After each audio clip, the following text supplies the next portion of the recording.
Sir ये बात अलग है कि सब अपनी अपनी राजनीतिक विचारधारा अलग रखते हैं, लेकिन आप ये जो मैसेज डाल रहे हो ना कि बीजेपी की कार्यकाल में ना तो जवान सेफ है ना ये है। सर मेरी पोस्टिंग 2006 में JNK में थी, कुपवाड़ा में। वहाँ पे बॉर्डर पे एक रूल था, no first fire no more than 11 NM, यानी कि जब तक पाकिस्तान की तरफ से एक भी फायर नहीं आ जाता तुम कोई फायर नहीं करोगे। नो मोर देन 11 MM मतलब वो हमारे ऊपर RPG चलाएं, मोटरार चलाएं, कुछ भी चलाएं, हम 11 MM से ऊपर का राउंड नहीं चला सकते थे वहाँ पे। मेरे हाथ पे ओम गुदा हुआ है, इस ओम के गुदे होने की वजह से मुझे हाथ में रुमाल बांध के ड्यूटी करनी पड़ती थी वहाँ पे। अगर उनको ओम दिख गया ना तो छोटे छोटे बच्चे पत्थर मारना शुरू कर देते थे।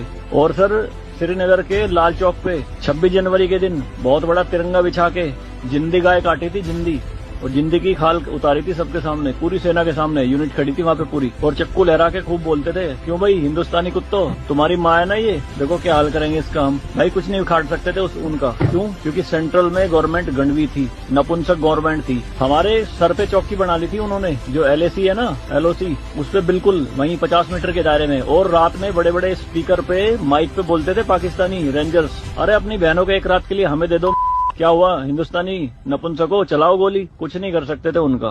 2014 में जब गवर्नमेंट चेंज हुई तो सेना अध्यक्ष बिपिन रावत साहब जब उनसे मिले तो उन्होंने बताया कि बॉर्डर के हालात खराब है सर, छूट नहीं है जवानों को कुछ भी। तो PM मोदी ने कहा था कि छूट मेरी तरफ से पूरी है, मैं नहीं जाऊंगा वहाँ लड़ने, तुम जाओगे। आज की डेट में आप मुझे एक भी चौकी बता दो अगर वहाँ ढूंढने से मिल जाए, दूरबीन लगा के देखनी पड़ती है, पहाड़ों में हुई, बंकरों में अंदर सारी लगा दी उन्होंने तोप उड़ा के।